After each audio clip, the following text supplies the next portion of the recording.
I bet you thought I was a 5-year-old girl, didn't you? You know how each countdown artist has to have that one original list that no other countdown artist has done before, and a little while after you do this list, you see some other countdown artists do a list like that, but you know they wouldn't have been able to do it without you doing it first, because they wouldn't have come up with the idea without you. Well, today, that's what I'm doing. This is my first original list, top 10 figures of authority in video games. Now, keep in mind what a figure of authority is to me. I'm looking for leaders, generals, commandos, pretty much all those things.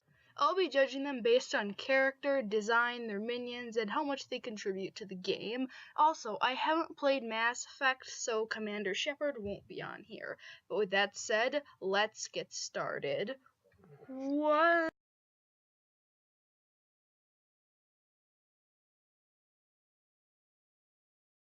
The gods of Olympus have abandoned me.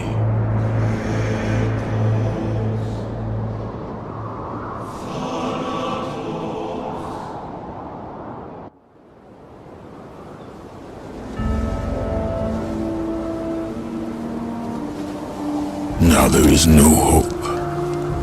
Fun guy. Kratos often receives a lot of hate. Can someone please tell me why? Yes, Kratos is a very controversial character, but he's still cool. Some of you may be questioning whether he is a figure of authority, and for a while, I was in the same boat as well. But in God of War 2, he commanded the Spartans. So that qualifies him as a figure of authority in my book. And trust me guys, I don't need the C300 to know that Spartans are cool. I've already made it clear that I love his games, but this isn't based on their games, just the character. While his personality is pretty typical of a vengeful anti-hero, it's still interesting to show he actually cares for characters like Pandora. Kratos has a cool design and a backstory to match. Also, anyone who can kill the gods of Olympus gets my vote for the best god killer ever. Spawn, you've been replaced.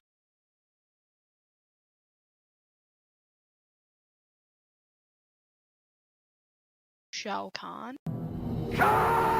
Yes, I am aware that Shang Tsung was the original villain, but Shao Kahn is more powerful and he has a bigger impact on the modern games. Plus, he isn't playable, which gives him that too powerful to be played aspect, which when you're not raging, it's kinda cool. With a K. Okay, now that that's out of the way, let's talk about Shao Kahn himself. And you'd better keep your mouth shut, Shatner. Shao Kahn is the Emperor of Outworld, another world that wants to merge with Earthrealm through a tournament held by Shang Tsung. However, the Earthrealm one tournament rule was sort of replaced by Shao Kahn because of a loophole, and now there's another one being held in Outworld held by Shao Kahn. Just play the games, okay? Just play the games. Alright, aside from being insanely cheap as a final boss, that's pretty much how he affects the games. What makes him so cheap? Well, you may ask. Let's take a little look-see at his arsenal.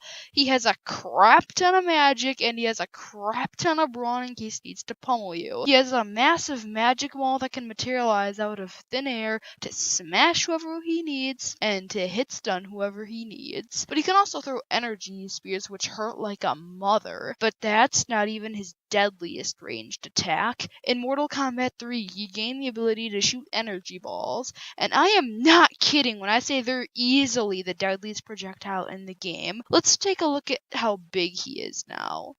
Tell me, would you want this body hurled at you at 100 miles per hour? No? Well, too bad, because that's what the shoulder charge move does. Have fun out there. In addition to all this, all his ways to hurt you, all of his moves, he also reacts to your move the instant you put in a command. Gobbling gut wrenchers, do you think that's enough way to hurt people? Well, Shao Kahn sure as heck doesn't. In Mortal Kombat 9, each character had an X-ray move, which for normal characters took around 1/4 of your enemy's health. Shao Kahn's takes 2 2/3 of your health. Thank the Elder Gods for that taunt. Well, he never uses it in battle. Shao Kahn can also brainwash people. His design is really cool. His personality is kind of meh, but otherwise with his insane power, cool minions, a good backstory, and a cool design all combined into one character, that's one cool character.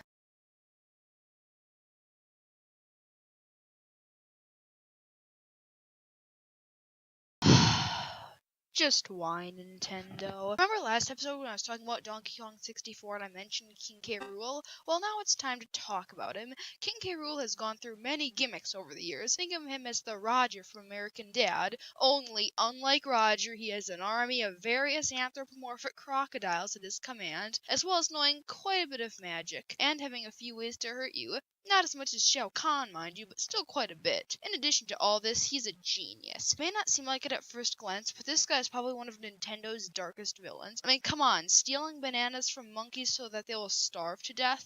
That's some pretty dark stuff when you think about it. His final boss battles are also phenomenal, so bonus points for that. I think King K. Rool is the best Donkey Kong villain in the franchise. Come on, Nintendo, what is this? I don't want tikis, I want some Kremlins!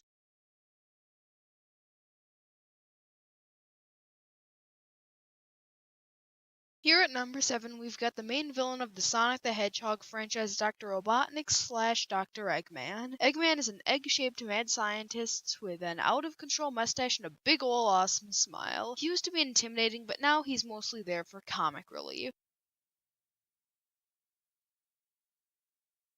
That, and being an awesome villain in Sonic the Hedgehog, and I love him for that.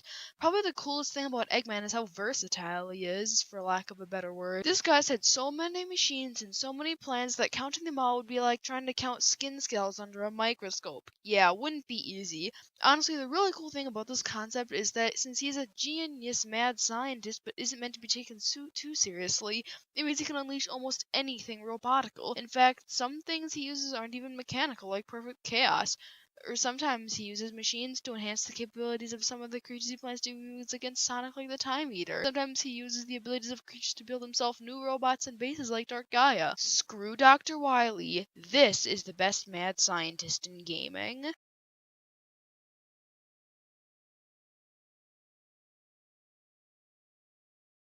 You thought your squirrels were jerks? You thought wrong! Part of what makes Conker's Bad Fur Day such an amazing game is the protagonist, the foul-mouthed alcoholic squirrel Conker. The ironic thing is, when I first played this at my older friend's house, I didn't get most of the humor because I was in 3rd grade. Then I wanted this game because I thought the multiplayer was great and asked my grandma to get it for me, and 1 week later I got Conker's Bad Fur Day. The thing is though, back when my grandma played video games, they didn't have the rating system, so she didn't know what that nice bold print M on the cartridge meant, and when she played video games, most of them weren't that bad. Custer's Revenge. So she didn't know that any of the games were like out there. The weird thing is, when I got to the overworld, she thought this looked like another kiddie game. But wait, am I telling you my personal experiences, or am I telling you about why King Conker is such a great character? Huh, maybe it's to have a longer video.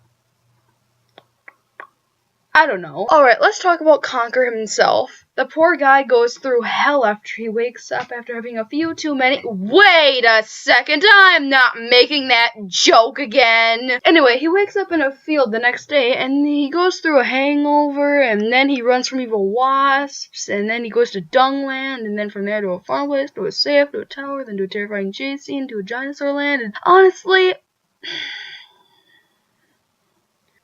I don't even know. It's a great adventure, sort of misadventure. It's what's the word I'm looking for? Oh yeah, it's a bad fur day. Oh yeah, that's what it is.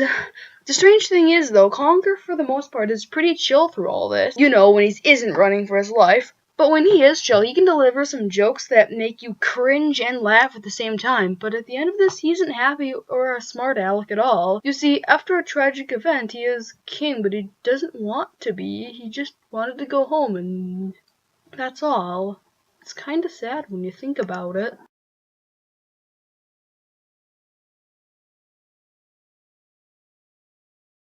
This guy's been a pain in the Mushroom Kingdom side for so long I had to put him on this list. Here we've got the King of Koopas, Bowser. Alright, I just want to say I think Bowser's a cool villain. His design resembling an ancient Japanese demon called Gappa is really cool. This guy has so many abilities: super strength, fire breathing, dark magic, claws, and spinning in his shell is just the tip of the iceberg. But if he feels you don't deserve to be pummeled by him personally, he's got a crap ton of minions to send after you. Goombas, Koopas, Hammer Bros, Sledge Bros, Ice Bros, Fire Bros, Boomerang Bros, Boom Booms, Chain Chomps, Thwomps, Bomb Bombs, Cheep Chiefs, and so many more. If you can get past all that, they'll have the Koopalings pummel you. And let me tell you, in New Super Mario Bros. U, some of these guys who are hard, if you get past all that, you still have to get past his kid, Bowser Jr. All of this, and he can't beat an overweight Italian guy who jumps higher than most people. This guy is a huge threat. But if he's such a big threat, why don't they just kill him? Don't you think they've tried? Mario has drenched him in lava, dropped him down a really deep hole, dropped a castle on him. Twice! Smashed him into his son's clown car, thrown him into bombs, dropped a chandelier he was standing on, trapped his castle up, blew up. Freaking punched into the sun, which then went supernova with him still in it, and he survived. Okay, since killing him is out of the question, they decide to invite him to sporting events in Mario Kart in hopes that he can be friends with them and leave them alone. Well, he goes to the sporting events, but he sure doesn't leave them alone. So best of both worlds for Bowser. You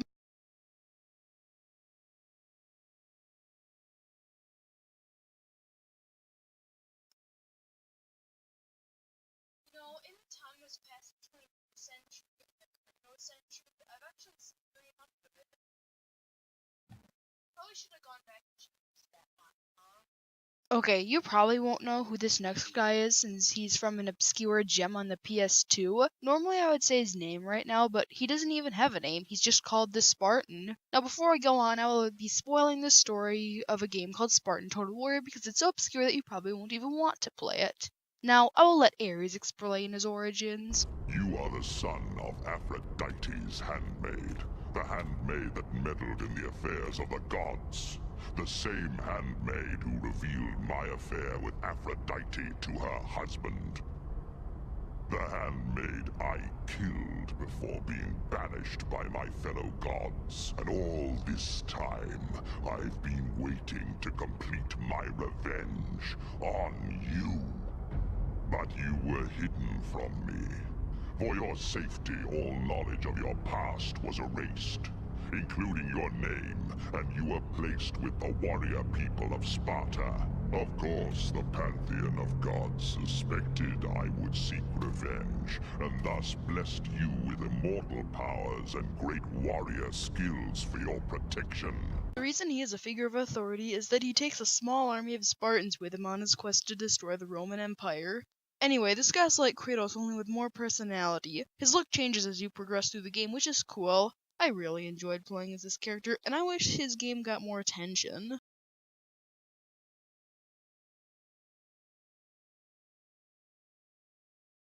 Alright, since Star Fox is the leader of the Star Fox team and they're the main characters in the Star Fox games, I'll put Fox at number 3.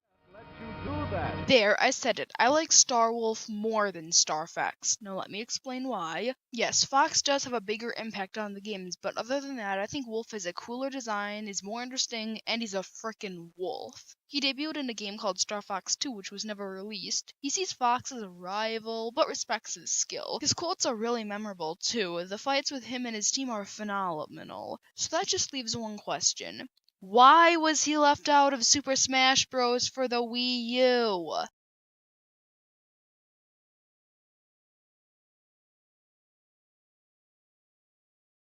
Like the Spartan, this guy's also from an obscure PS2 game, so you probably won't know who he is, and I will be spoiling things for Dark Alliance. But you probably don't have any intentions of playing it, so that's why I'm spoiling it.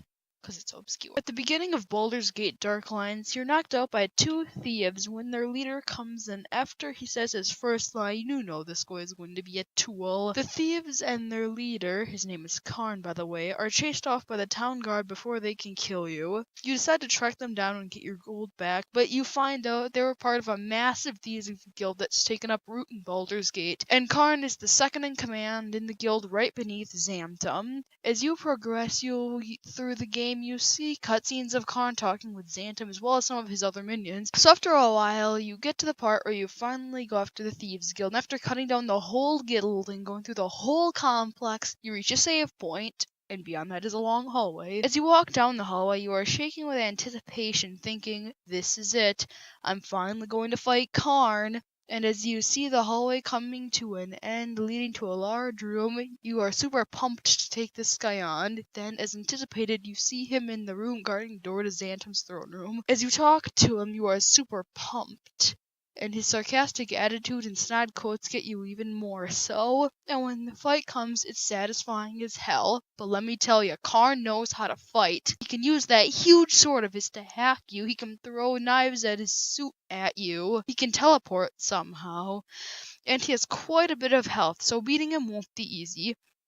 But as one more jerk move, right when you kill him, he sits up and throws one more knife at you before he's down for the count. And if this knife killed you, you will have to do the whole fight over again. What a troll. But what really makes him cool is what happens in the second game. You see, it's revealed that Karn wasn't working for Xantum the whole time, and he was part of an evil empire called the Zentarum, and he was given the task of killing Xantum, so he faked his own death knowing you would go and kill Xantum. Then, as a reward for doing this task, he is promoted to a very high position and used the troops under his command to hinder your progress. After a while, upon seeking Karn, you realize you have a common enemy, so you team up to stop him. Unfortunately, you killed all of Karn's troops throughout the whole game, so it's up to you and him to stop this enemy. So then you, Karn, and Jarek go to this guy's hideout and confront him. It's cool to have Karn on your side. Halfway through, you find out there's a lot of enemies that are coming after you, so Jarek decides to make a heroic sacrifice and stays behind to hold them off. So it's just you and Karn at that point. But right before you fight the final boss, he literally bails out on you.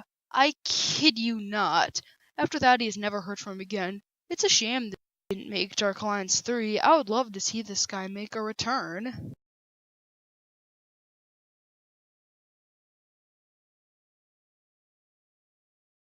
Was there any doubt? My favorite figure of authority in video games is Daroch, the leader of the Squeak Squad. In fact, he is so cool, he's my channel mascot. Basically, Daroch and the Squeak Squad are thieves, but really cool thieves. Before I talk about Daroch, let's talk about the Squeak Squad. First there's Storo, he is the muscle. Then there's Spinny, she is the fast one. Then there's Doc, smart one. And last and least, the Squeakers who throw huge bombs at you. Daroch himself is a really cool design, and in Master Attack is given a personality to match. He mostly relies on magic in a fight, which is understandable because magic is reliable and Storo has plenty of brawn. I love every aspect about this guy. Not only is he my favorite Kirby character, but he's my favorite video game character. Now there's one question left. Why wasn't he in Smash Bros. For the Wii U? Nintendo hasn't forgotten about him because he's in a keychain in Kirby Triple Deluxe. Plus, there is barely any magic uses in Smash, so he could use some magic in it and be a magic user. And for Melee, he could use his claws. Bomb ability would be the same as Link's, except every time he uses it, there's a 1 in 100 chance it will be a super bomb, which leaves a tower of fire after it explodes for about 3 seconds. He could also use his triple star game, but only 3 stars could be on the map at once. He could also be fast, and his melee attacks won't do much damage, but they would come out fast. He could also teleport and have multiple jumps. Final Smash could be one of 3 things. 1. He transforms into Dark Daroch, and instead of it being temporary, he would stay in that form until he took 50% damage. In this form, all bombs would be super bombs, and stars stay on the screen longer, do more damage, and another could be up to 12 stars on the screen at once. He could also have more jumps, and would do more damage with melee attacks. Another one could be he uses Ice Beam that would cover as much of the screen as Samus's Final final smash, and if you get caught in it, you take quite a bit of damage and are frozen. The final one will be like the triple finish of the Pokemon trainer, only much more devastating. He could summon the Squeak Squad, and Spinny would run around really fast and all the items. Storo would go around and pound on anyone he ran into. The Squeakers would spawn on the map and throw bombs, and Doc would fly around the outside of the arena, shooting no-clipping lasers from his UFO all at once while Daro flies towards the top of the screen laughing. But alas, he's not in the game. Hopefully he will be DLC. It's not impossible. He has a move pool that would work. Nintendo hasn't forgotten about him. The Kirby franchise should have most representatives because the maker of the Kirby series has made Super Smash Bros. For the Wii U, and he has a pretty large fan base. So come on, Nintendo, put him in as DLC, please, for me. As always, if you liked the video, hit the subscribe button and join the Squeak Squad. Remember, don't be a geek, be a squeak.